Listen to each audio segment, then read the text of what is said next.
Moin moin, schneller als gedacht, da bin ich wieder. Hier geht es sehr gut voran, wie man sieht. Die Schränke oberhalb von mir oder über mir sind fertig.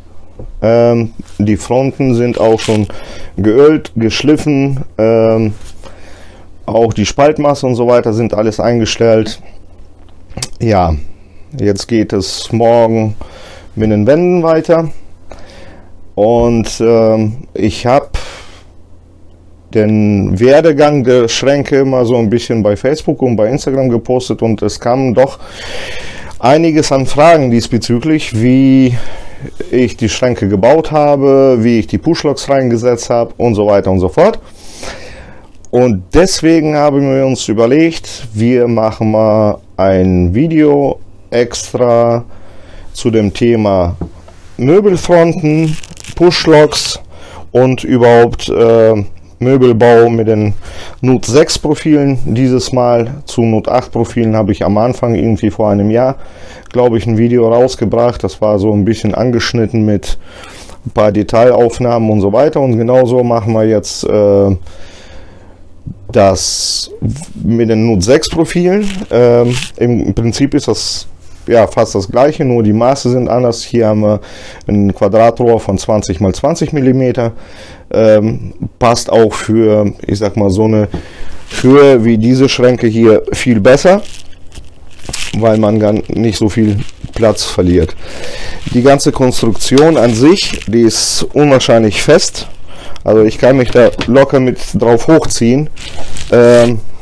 Das ist bombenfest geworden. Ja, zu den Werkzeugen, die ich verwendet habe, zu den einzelnen Schritten, wie man die Fronten oder wie ich die Fronten angefertigt habe, auch die Fronten zum Beispiel von dem Kleiderschrank, werde ich gleich in der Werkstatt ein paar Sätze zu erzählen.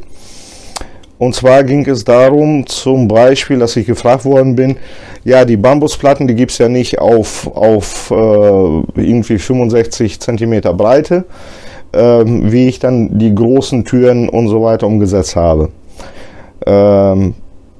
Das werde ich gleich mal in der Werkstatt alles soweit vorführen, wie ich das gemacht habe, auch die einzelnen Schritte erklären. Dann werde ich mal zeigen, wie ich die Pushlocks reingesetzt habe.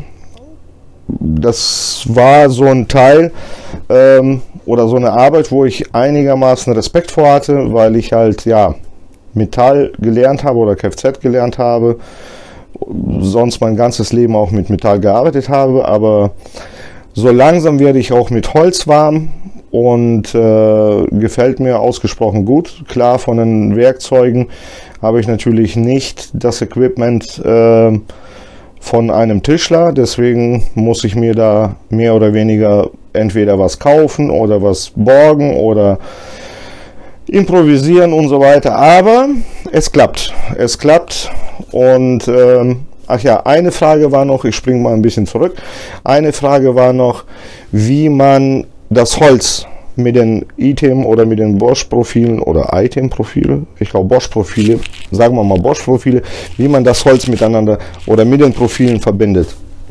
Das werde ich auch noch in diesem Video zeigen. In diesem Sinne würde ich sagen, wir gehen einmal rüber und dann geht's an die Arbeit. Aber bevor wir in die Werkstatt gehen, hier erstmal der Schnelldurchlauf vom Bau der Schränke und dann sehen wir uns gleich in der Werkstatt.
So, an Werkzeug, was auf jeden Fall nicht fehlen darf bei solchen Vorhaben, ein vernünftiger Akkuschrauber, Akkubohrmaschine. Dann habe ich mir so eine Lamellenfräse gekauft. Dazu komme ich gleich. Da kann man nämlich so ganz tolle Sachen machen. Sowas zum Beispiel. Das ist jetzt eine Tür für Badezimmerschrank. Ne? Also die ist 90 Grad, ist miteinander verleimt und wird dann demnächst im Badezimmer installiert. Die ist nicht nur verleimt, sondern auch mit diesen Lamellen, ich hole mal eben welche, sondern auch mit diesen Lamellen hier verdübelt. Gibt eine unwahrscheinlich feste Verbindung und das ist auch ein Ding, was ich dazu verwendet habe, um die Schranktüren zu bauen. Ich erzähle auch warum, weshalb, wieso. Und zwar alle Verkleidungen bei uns sind aus Bambus, also die ganzen Fronten. Das ist jetzt die ungeölte Version, das wäre jetzt die geölte Version. Und die Maserung ist horizontal angebracht. So, wenn ich jetzt eine Platte kaufe, die nur 50 cm oder 60 cm breit ist und ich habe aber eine Türbreite von 65 zum Beispiel, wie bei uns in einem Kleiderschrank, dann habe ich entweder die Wahl, die Maserung dann so zu installieren und dann quasi die Länge abzuschneiden, oder ich gehe hin und schneide das horizontal auf die passende Breite und stocke das, was an der Höhe fehlt, obendrauf, damit man das nicht sieht. Ich habe hier ein paar Reststücke, dann werde ich mal zeigen, wie ich das gemacht habe. So, da sind jetzt kleine Stücke, ich rede jetzt also bei der Schranktür, die können wir nachher auch als Bild oder auch als Video einblenden. Wenn man zwei solche Platten oder ja, zwei Bambusplatten miteinander verbinden möchte, um halt Höhe zu gewinnen, bin ich hingegangen, habe einfach die Platten auf die passende Breite gesägt. Dann anschließend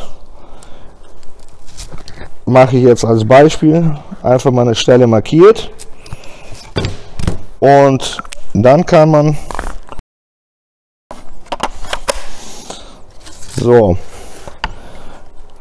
einfach mit dieser Lamellenfräse auf die Markierung drauf gehen .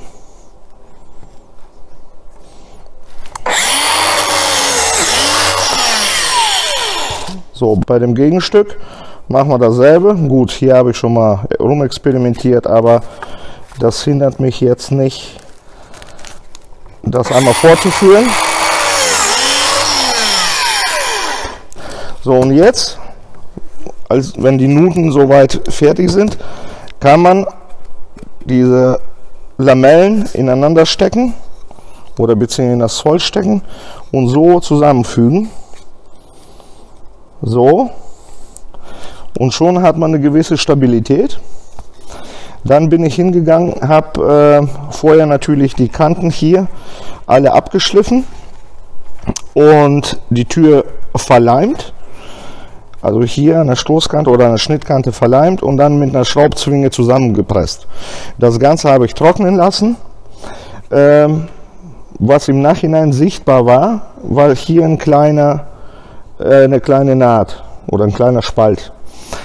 Der hat mich so leicht gestört und deswegen habe ich dann anschließend in diese kleine Fuge, habe ich Leim, Flüssigleim, diesen hier, einfach so ein Expressleim aufgetragen und dann mit einem 240er Schleifpapier mit einer Schleifmaschine die Front geschliffen.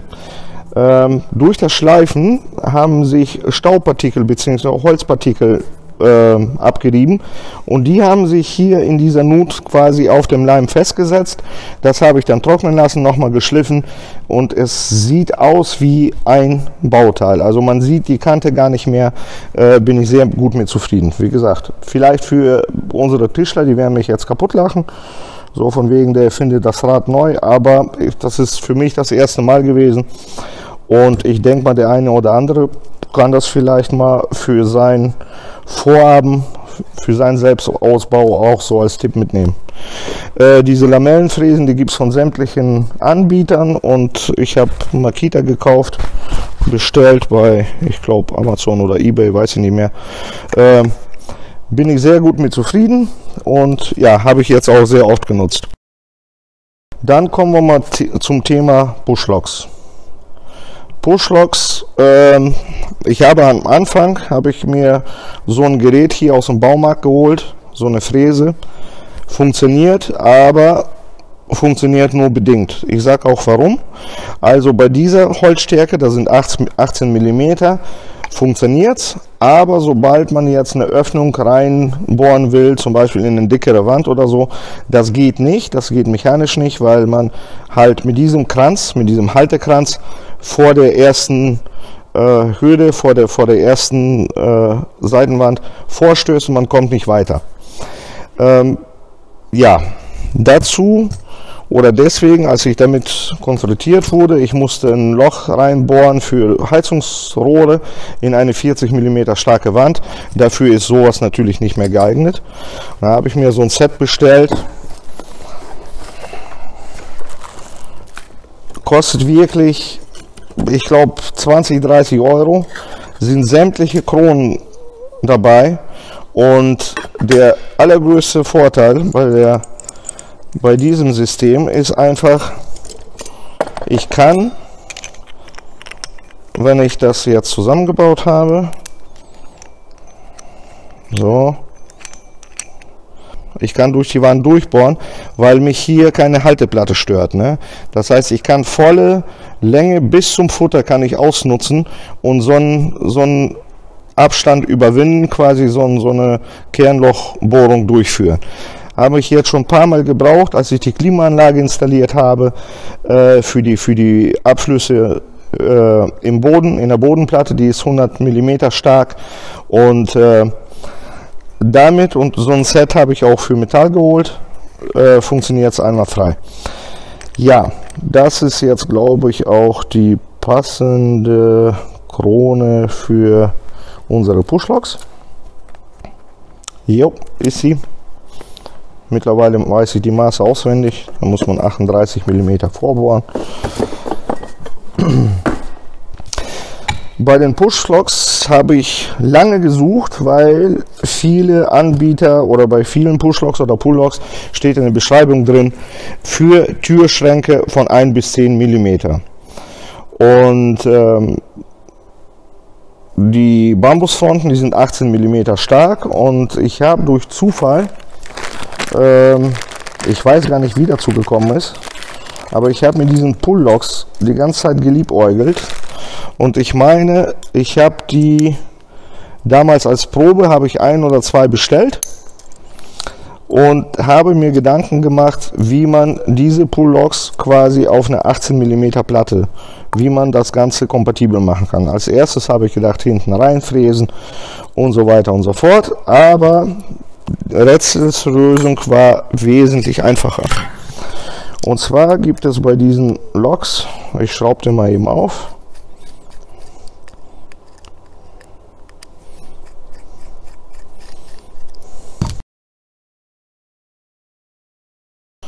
so, und zwar gibt es bei diesen Logs diesen schwarzen Ring hier. Wenn man diesen einfach weglässt, dann kann ich so einen Pushlog oder Pulllog auch durchaus in einer 18 mm starken Platte verwenden. Ich zeige das mal eben. Also das funktioniert wirklich astrein. Ich werde das jetzt mal einmal vorführen. Das hier ist der Schnapper, oder beziehungsweise der Schnapper sitzt ja hier, aber das ist das Gegenstück. Und in der Beschreibung steht, von der Auflagefläche bis zu Pulllog Mitte sollen es 34 mm Abstand bei dieser Version, 34 mm. Das heißt, wenn ich jetzt so einen Pushlog reinsetzen möchte, oder Pulllog, ist ja auch wurscht egal, nehme ich einfach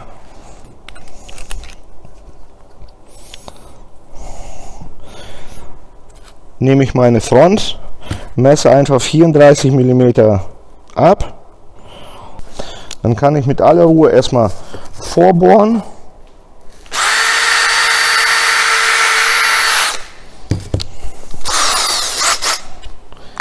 Und anschließend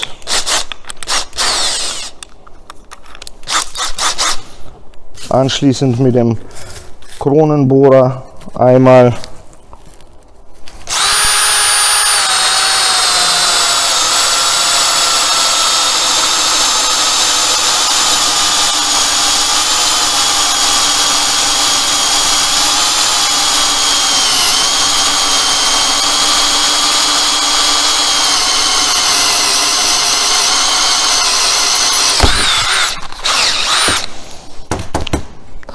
meine Bohrung tätigen. So sieht das dann aus. Das, was ich gemacht habe, ich habe hinten auf der Rückseite habe ich hier die Kante noch ein bisschen abgefräst, weil dieses Bauteil hier, das ist so leicht nach innen gewölbt und ich wollte das nicht, dass es aufgesetzt, sprich hier ein Abstand ist, sondern dass genau in diese Bohrung reinpasst. Und wenn man das jetzt hier so auflegt, sieht man da so einen kleinen Spalt von 2 mm ungefähr.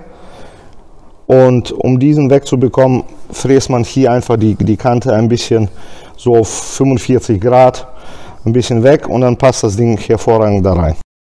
So, nachdem die Bohrung fertig ist, kann man den Pull-Lock auch installieren.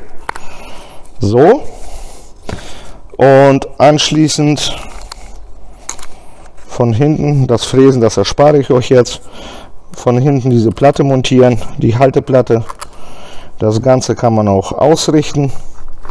Ich habe jetzt ein bisschen zu schnell gebohrt. Hier ist ein bisschen ausgefranst, aber das wird ja auch nicht im LKW installiert, sondern das ist jetzt einfach mal zu zeigen, wie einfach das geht. Um das gerade zu bekommen, legt man einfach einen 90 Grad Winkel. Guckt, dass der Lok, das Innenteil parallel läuft und schon hat man das Ganze fertig. Ja, toll. So, jetzt Thema Aluprofil, Verbindung mit Holz. Ich habe schon mitgekriegt, es gibt eine sehr einfache Lösung. Man kann einfach durch das Aluminium durchbohren und mit einer Holzschraube das Holz quasi hier in das Aluminium mit einer Holzschraube befestigen.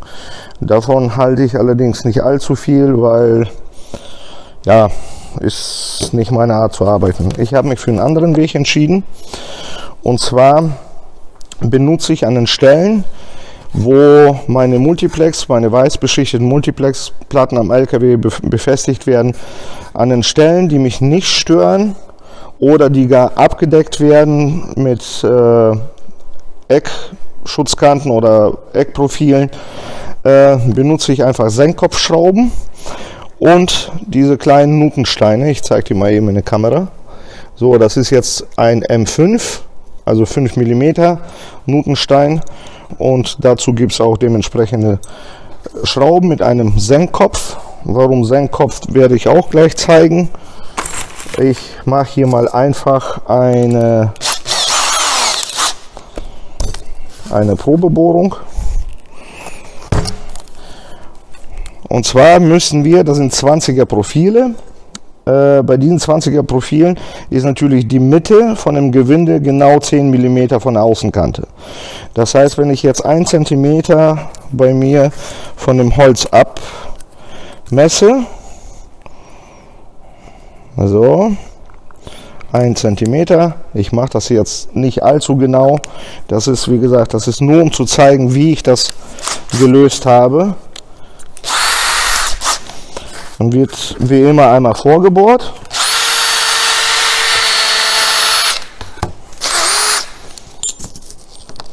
Und dann kann ich mit einem 5,5 mm oder 6 mm Bohrer einmal durchbohren. Dann habe ich schon mal meine Bohrung soweit fertig. Und dann gehe ich hin und senke einfach mit einem so einem 45 Grad Senker ein paar Millimeter ein. So, das mache ich deswegen, weil jetzt kann ich die Schraube installieren und die trägt überhaupt nicht auf. Ne? Es gibt auch Deckel dafür, so weiße Klebedeckel oder Plastikdeckel. Die habe ich mir noch nicht besorgt. An den Stellen, wo die Schrauben dann sichtbar bleiben, dann kommen die auch noch drauf. Und jetzt kann ich hingehen und einfach mein Brett mit diesem Nutenstein verschrauben.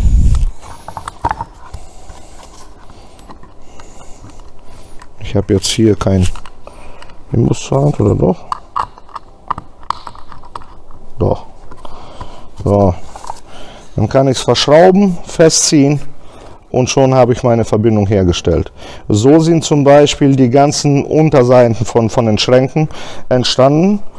Und man kann es immer wieder abnehmen, deswegen habe ich auch nicht geklebt. Man kann sämtliche Anpassungen machen, also wenn ich das Brett jetzt irgendwie außermittig montiert habe, kann ich die Schrauben lösen und einfach bewegen. Das hat sich als sehr, sehr angenehm herausgestellt, diese Möglichkeit. Und ja, das war zu den weißen Holzplatten.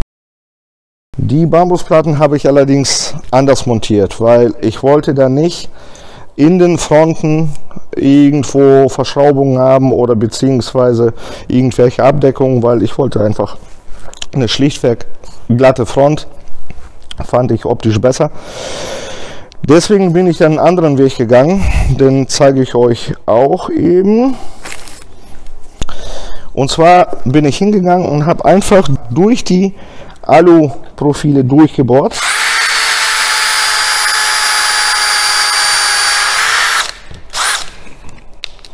Und dann schneller. So, einfach mittig durchgebohrt und anschließend von hinten einfach, also Bambus aufgesetzt und einfach von hinten reingeschraubt. Hält auch bombenfest. Man sieht von vorne nichts, also keine Abdeckung, keine Bohrung, kein gar nichts. Funktioniert prima. Das Einzige, was ich empfehlen kann, wenn man sowas macht, auch in den oberen Schränken, kauft euch so einen Aufsatz für die Akkubohrmaschine, wo man mit 90 Grad Winkel bohren kann. Das hat sich jetzt schon so oft als sehr nützlich ergeben. Dieses Teil hier meine ich, das kostet auch irgendwie um die 16, 17 Euro, aber das hat sich so oft in den letzten Tagen als sehr, sehr nützlich erwiesen. Und ja, kann ich nur empfehlen, wenn man so mit den Fronten rumhantiert, um dieses Teil, da geht kein Weg daran vorbei. Ist echt top. War eine große Hilfe. Jetzt kommen wir zu der nächsten Frage, die bezüglich der Möbel gestellt worden ist, und zwar Scharniere. Wie kriegt man ein Scharnier an die Aluprofile? Wie kriegt man das fest? Ich habe lange nach Scharnieren geguckt, die einigermaßen in Frage kämen. Also was für mich persönlich wichtig war, die mussten mit dieser Soft-Close-Funktion ausgestattet sein. Sind diese auch. Und ich wollte keine Feststeller haben an den Türen, an den Klappen, die quasi nach oben gehen. Da soll Scharnier von sich aus halten. Ich habe, also Kriterien waren, die sollen die Klappen halten, Soft-Close-Funktion und kompatibel mit diesen Profilen. Lange gesucht und gefunden, Scharnier von Heferle, CH300 ist die genaue Bezeichnung, gibt es allerdings mit Soft-Close-Funktion und ohne Soft-Close-Funktion. Es ist jetzt keine Werbung, also keine bezahlte Werbung, das ist einfach mal das, was ich mit meiner Recherche so gefunden habe. Und diese Scharniere kann man genauso mit zwei Nutensteinen mit dem Profil verbinden. Ich halte das mal eben in die Kamera, damit man dann sieht. So, hier kommt dann eine Imbusschraube rein, 5 mm. Habe ich jetzt nicht vorbereitet. Aber man kann sich das vorstellen, wenn man das jetzt sieht. Einfach hier eine Schraube rein. Hier vorne eine Schraube rein. Dieses Teil, das es jetzt überhängt, das stört mich so gar nicht. Aber die beiden Schrauben, die halten schon so sehr, dass es für eine Klappe von 50 x 20 durchaus ausreicht. Also da wackelt nichts, das spielt nicht, da knirscht nichts. Bin sehr gut mit zufrieden. So Leute, kurz und knapp, das war's von mir zum Thema Holz. An dieser Stelle eine Sache habe ich noch, und zwar vielen lieben Dank für die Flut an Kommentaren, für das positive Feedback, das nach dem letzten Video gekommen ist. Hat mich sehr, sehr, sehr gefreut. Also das war echt der Hammer. Das war absolut das bombastischste Video bis jetzt. Von den Kommentaren, vom Feedback her. Vielen Dank auch an die vielen neuen Abonnenten, die jetzt den Kanal weiter verfolgen. Also seit dem letzten Video sind, glaube ich, innerhalb von 2 Wochen über 100 Abonnenten dazugekommen. Hat mich sehr, sehr, sehr gefreut. Falls irgendwelche Fragen sind oder irgendwelche Anregungen, einfach mal in die Kommentare reinhauen. Eine Sache habe ich noch bezüglich Ton. Also am Anfang habe ich nur mit einer Kamera aufgenommen, jetzt habe ich ein externes Mikrofon an mir. Und immer wieder kommen irgendwelche, also nicht bei jedem Video, also bei jedem zweiten, dritten Video, kommt immer so ein Kommentar, der Ton könnte besser. Was meint ihr mit besser? Also hat da jemand einen Tipp oder irgendwie kann jemand sagen, was damit gemeint ist, was jetzt an jetziger Situation, an jetzigem Setup schlecht ist. Weil, wie gesagt, ich habe mein Mikro habe ich hier ziemlich nah dran und meines Erachtens nach ist das im Vergleich zu den ersten Videos, wo die Kamera noch die Tonspur aufgenommen hat sich das schon gebessert, aber ich bin ja noch lernfähig und bin sehr, sehr dankbar, wenn jemand mir einfach sagt, du, pass mal auf, tu dir mal einen Aluhut auf und der Ton wird besser oder wie auch immer. Insofern, das war's von mir, bis zum nächsten Mal, in diesem Sinne und tschüss.